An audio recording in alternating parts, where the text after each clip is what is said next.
Kalau kita bicara seorang tokoh yang berasal dari satu industri dan mereka udah sukses besar, biasanya itu berasal dari yang punya keluarga yang berkecukupan sebelumnya atau silver spoons, ataupun yang kedua bisa jadi karena memang dia punya modal yang cukup dibiayain sama orang dan dari beberapa hal-hal lainnya.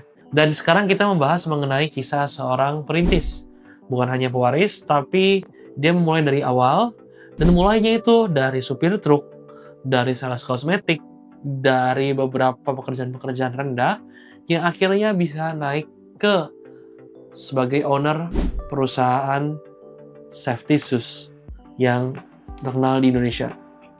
So langsung aja kita bahas. Welcome back to my podcast. Kenalin, nama gue David, dan hari ini gue bakal bahas mengenai seorang sales, pendiri sepatu safety lokal yang mendunia, dan kita bisa belajar poin-poin inspiratif dari beliau. So, kita akan bahas mengenai Pak Bambang Hadi. Dan Pak Bambang ini terlahir dari keluarga yang sederhana, ekonominya pas-pasan, dan untuk pendidikan aja, ya banyak banget sumbernya, tapi nggak ada yang menjelaskan tentang itu secara pasti. Dan paling penting, dia adalah seorang yang pekerja keras. Dimana semua hal yang ada di depan matanya, dia coba kerjain. Dari pagi sampai malam dia kerjain, ya untuk belajar, untuk upgrading diri, dan juga dapetin uang. Dan dia juga mulai dari supir truk. Bayangin aja, rata-rata sih banyak orang-orang kaya juga yang dulunya pernah jadi supir truk, kayak gitu. Ada yang, ya menteri kita juga ada yang pernah jadi supir truk juga ya, gitu. Jadi sukses seperti sekarang. Tapi poinnya, dia nggak berhenti di supir truk aja. Dia juga berubah menjadi sales kosmetik sampai kuli di pasar. Dia ngelakuin itu tanpa rasa minder dan malu, dan dia mensyukuri apapun yang dia kerjakan juga sebetulnya. Dan dia udah punya mental yang cukup kuat ya, dari mulai sales, dari mulai jadi kuli. Dia mental yang kuat ini yang akan menjadi salah satu faktor di mana dia bisa bertahan ketika menghadapi berbagai macam cobaan di usahanya nanti. So, di 1960, itu Bambang mendapat pekerjaan yang membuka pintunya, yaitu menjadi sales sepatu safety. Pekerjaan ini yang akan memulai kesuksesan dari Pak Bambang itu sendiri. Singkat cerita, Pak Bambang ini setelah jadi sales cukup sukses, dan dia punya jiwa entrepreneur ternyata, dan mulai berpikir, gimana kalau dia bikin usahanya sendiri? Nah, ini salah satu poin penting bahwa Pak Bambang akhirnya nggak mencoba untuk cari, coba jualan usaha bakso atau usaha apapun, tapi dia mulai dari sales sepatu, dia akhirnya mau membuat atau membangun usaha safety shoes sendiri. Nah, ketika dia udah punya pengalaman basic sales, ya dia udah ngerti lika-likunya, akhirnya dia mulai mau mencoba. Pengalaman-pengalaman dia di awal ketika mulai mencoba itu dilihat dari bagaimana dia sektor produksinya, finance-nya, sehingga dia udah tahu nih, kalau mau bikin bisnis tuh harus begini. Sehingga ketika mulai pun, Pak Bambang sudah siap dengan ilmu yang dia dapat, walaupun saat itu cuma sebagai sales saja. Dan hingga akhirnya Pak Bambang berhasil merealisasikan di tahun 2002. Pak Bambang membuat brand sepatu safety lokalnya sendiri. Dan dia namakan nama brandnya itu Steel Horse Safety Shoes. Dan di sini Pak Bambang juga memastikan kualitasnya itu bagus, produksinya juga bagus, dan juga punya visi yang kuat untuk si perusahaan ini sendiri. Pak Bambang mulai mengalami pasang surut setelah 14 tahun membuat usaha ini. Bayangin, 14 tahun ini cukup lama ya. Usahanya sudah jalan, Steel Horse Safety Shoes ini, dia akhirnya mengalami permasalahan cukup serius. Cobaan ini datang karena orang-orang sekitar itu merasa iri dan juga merasa tidak puas terhadap si Pak Bambang ini. Dan di 2017 sampai 2020-an ini akhirnya kebongkar lah kalau misalkan Pak Bambang dirinya ditipu secara beruntun oleh orang-orang terdekatnya sekaligus orang kepercayaan dia. Bayangin, sama beberapa orang yang akhirnya membuat dia tertipu dan terpuruk. Jadi usaha yang dibangun keras-keras ini dengan keringat, modal pas-pasan juga menghadapi krisis. Bayangin aja ketika kamu udah ketemu sama orang yang kamu percaya, yang bangun ini sejak awal, tapi akhirnya ditusuk dari belakang dan perusahaannya hampir bangkrut. Tapi momen ini yang menarik. Dia udah mulai berusaha dari kecil, dari dia kuli, ya kan? Dia mungkin diledek, dia mungkin jadi sales juga banyak penolakan.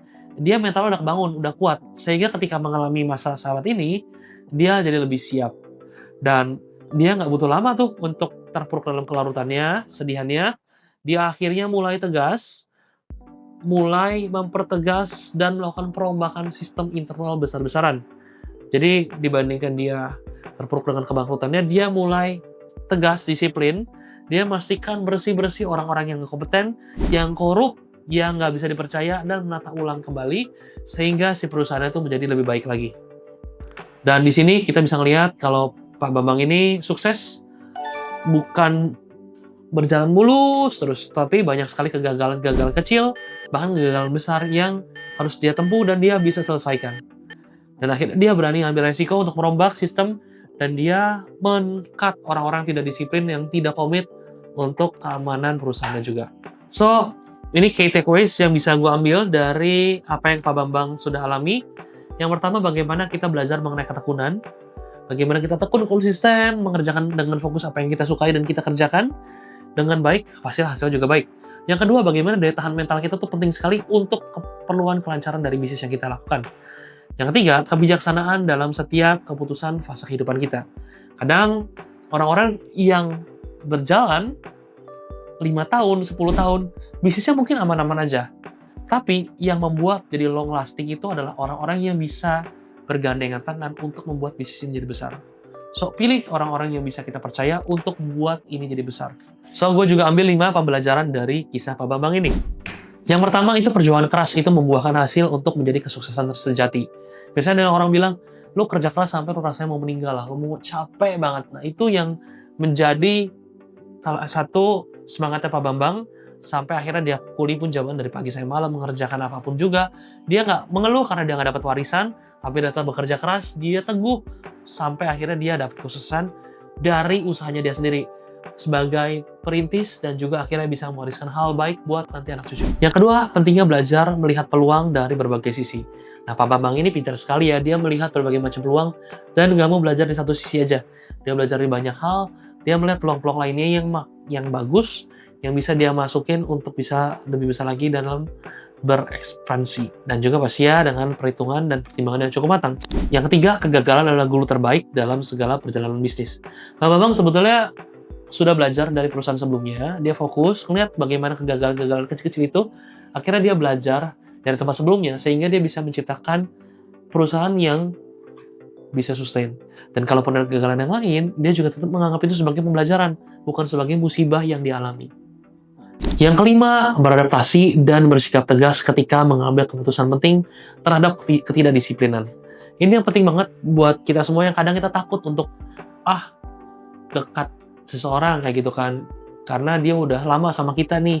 Tapi kalau misalkan dia ternyata bersikap curang ataupun melakukan fraud atau apapun, ya dia harus berani tegas kayak gitu. Dia ada penipuan-penipuan yang ada. Pak Bambang ini nggak terlampau sedih, nggak terlalu sedih. Dia mulai tegas dia untuk bersih-bersih, merombak hal-hal yang ada dalam usahanya sehingga bisa sustain dan bisa lebih besar lagi. So, dari kisah Pak Bambang ini kita bisa banyak belajar bagaimana kerja keras, benar-benar kerja keras ya, itu menghasilkan hasil yang luar biasa besar, mulai dari supir truk, dari sales, akhirnya menjadi pengusaha. Dan belajar dari segala hal yang aspek yang dikerjakan, dan akhirnya dia bisa naik level lagi, pastinya mindset dia juga sudah terbangun untuk menjadi lebih baik. Dan dari lu sendiri, mungkin bahan perenungan lu hari ini ketika lu dengar ini adalah, apakah lu mungkin dari sisi pekerja, yang apapun job desk-nya, pekerjaannya, yang mungkin jadi pekerjaan yang cuma hal remeh-temeh, coba lu lihat peluang-peluang apa yang ada di sekitar lu, dan lu bisa lihat apa yang lu bisa ambil kira-kira untuk lu bisa tempuh dan bisa naik level ke level berikutnya seperti Pak Bambang ini. Itu aja dari gua, semoga ini bisa membantu. Kalau misalkan ini bermanfaat, bisa like, komen, dan juga share ke orang-orang lain yang perlu dengar video ini. Terima kasih udah nonton sampai akhir. Sampai jumpa di video berikutnya. Bye, see you.